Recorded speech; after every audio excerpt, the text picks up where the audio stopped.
আসসালামু আলাইকুম বন্ধুরা, যে যেখান থেকে দেখছো সবাইকে অনেক অনেক স্বাগতম সুমিস ওয়ার্ল্ডে।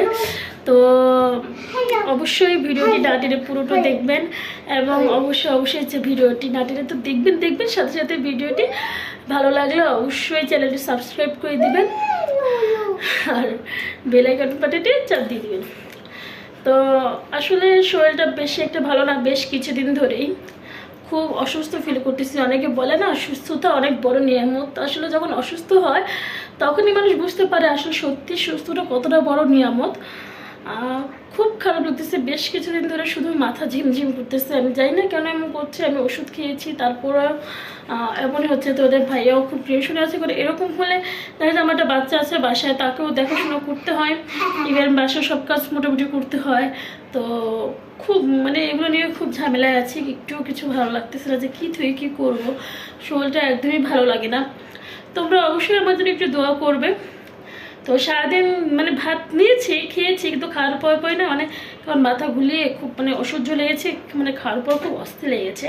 তো আজকে এখন আবার চাউল শেষ, অল্প কিছু চাউল আছে। তো এটাই হলো আজকে আমার শেষ চাউল। তো এটাকে এখন বসিয়ে দিব। তোদের ভাইয়াকে বললাম চাউল শেষ, চাউল আনতে হবে, বললো যে ঠিক আছে আমি রাতে নিয়ে আসবো। তো কি আর করার, এখন এটুকুই বসাই দিই।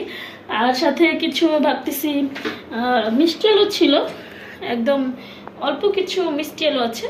ভাবলাম এই মিষ্টি আলুগুলো সিদ্ধ করে নেব। সিদ্ধ করে দেখি এটাই খেতে পারি, ভাত খাবো না, কারণ একদমই রুচি নেই আমার, যে কেমন লাগতেছে আমি কাউকে বোঝাতে পারতেছি না। আমি ডাক্তার দেখিয়েছি, তারপরে সে একই সমস্যা। এদিকে থালা বাসনও আমি ধুই নিয়ে দেখো, থালা বাসনও রেখে দিয়েছি। একদমই ভালো লাগতেছে না, কোনো কিছুতেই কিছু ভালো লাগতেছে না। তো থাকো, আমি এই চাউলটা ধুয়ে বসিয়ে দিই, তারপরে আবারও আসছি।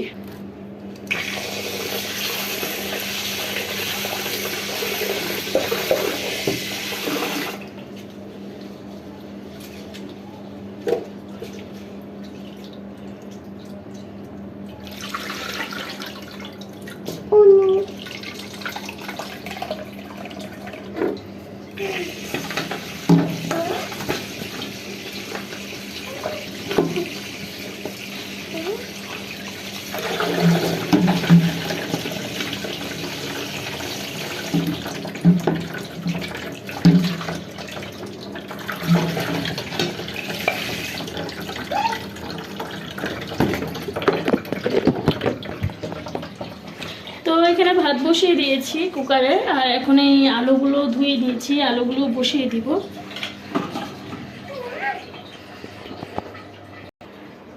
তো এই তো আমি আলু বসিয়ে দিয়েছি। এদিকে ঘরে একটা বেগুন রেখেছিলাম, আমি একটাই এনেছিলাম আসলে বড় সাইজ। দেখো জানি না ভিডিওতে কতটা বড় লাগতেছে, কিন্তু এটা কিন্তু বিশাল বড়।